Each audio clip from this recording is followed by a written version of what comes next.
ഇവളിത് എന്തൊക്കെയാ എഴുതി വെച്ചിരിക്കണേ? ഇതൊക്കെ എന്നെ കുറിച്ച് തന്നെയാണോ? ദൈവമേ, എന്റെ സ്വപ്നം എന്റെ സ്വന്തമായിട്ട് ഇന്നേക്ക് 5 വർഷം. ജോൺസനെ ഭർത്താവായി നൽകിയതിൽ ദൈവത്തിനോട് എത്ര നന്ദി പറഞ്ഞാലും മതിയാകില്ല. പ്രിയപ്പെട്ട ജോൺസ, മരണത്തിന് പോലും നമ്മളെ വേർപിരിക്കാനാകില്ല. Happy wedding anniversary.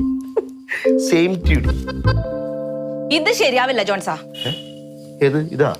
ഇത് ശരിയാവത്തില്ല ജോൺസാ, ശരിയാവത്തില്ല. നമുക്ക് പിരിയാം. എടി, നീ എന്തായി പറയണത്? അതിന് മാത്രം എന്താ പ്രശ്നം ഉണ്ടായ ഇവിടെ?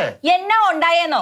ഒരുപാട് കാര്യങ്ങളായി ഞാൻ അഡ്ജസ്റ്റ് ചെയ്യുന്നു, പക്ഷെ ഇതിൽ പറ്റത്തില്ല. അതുകൊണ്ട് നമുക്ക് പിരിയാം. ഞാനേ സണ്ണിച്ചായനെ വിളിച്ചിട്ടുണ്ട്. അച്ചായൻ വരട്ടെ, എന്നിട്ട് കാര്യങ്ങൾക്ക് ഒരു തീരുമാനം ഉണ്ടാക്കട്ടെ.